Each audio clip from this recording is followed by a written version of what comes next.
Moi, je suis absolument certain, que devant vous, un homme en détresse, un enfant en détresse, vous l'aiderez.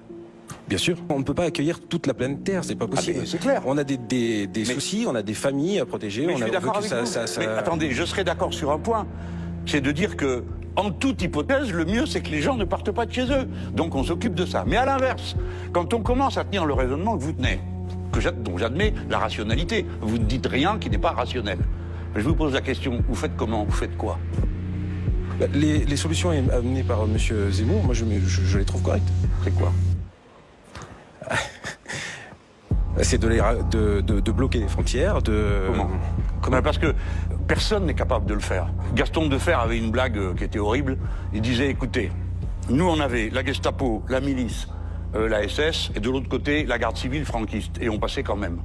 Vous ne pouvez rien contre la volonté qu'ont les gens de vivre. Vous ne pouvez rien. Par conséquent, vous n'avez pas d'autre choix que de vous adapter à la situation. S'adapter, c'est ma réponse. 1, que les gens puissent rester chez eux. 2, quand ils partent, les accueillir dignement. 3, se demander comment ils peuvent participer à l'effort collectif. Parce que ce qui est vrai aussi, c'est que la plupart d'entre eux travaillent, s'occupent de leurs enfants, tâchent de mener une vie digne et souvent vivent dans la peur. La peur d'être intercepté, la peur d'être amené de force instantanément. Et un jour, j'ai utilisé un argument qui m'a été assez stupidement reproché.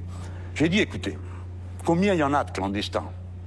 Personne n'est capable de me dire combien il y en a. Les uns disent 200 000, les autres 600 000, les autres 800 000. Et j'ai dit, pour présenter un argument rationnel, j'ai dit, écoutez, comment vous faites? Comment vous allez faire pour les capturer? Rien que ça va occuper des milliers de gens. Une fois que vous les aurez capturés, vous avez intérêt à ce que pendant ce temps-là, d'autres ne soient pas arrivés. Enfin, vous devez ramener les gens, ça fait combien de trains, ça fait combien de bateaux? Ce que je voulais montrer, monsieur, et que j'essaye de vous dire, c'est qu'il n'est pas rationnel de réclamer sans arrêt un moyen qui ne se pourra jamais se mettre en œuvre. C'est la raison pour laquelle, si je suis élu président de la République, je commencerai par une opération de régularisation des sans-papiers, sur la base de critères. Aujourd'hui, ça se fait déjà.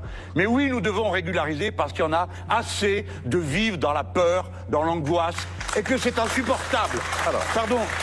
Non, je voudrais tellement arriver, voyez-vous, à ébranler la certitude de monsieur, parce que nous avons quelque chose en commun. Vous l'avez vu se créer. Je lui ai dit, vous l'aidez, il m'a répondu, sans un instant d'hésitation, je le ferai. Donc, nous sommes bien sur un terrain commun de relations fraternelles aux autres êtres humains. Je veux vous dire que ce que propose monsieur Zemmour n'a aucun sens. Ça ne pourra jamais se mettre en place.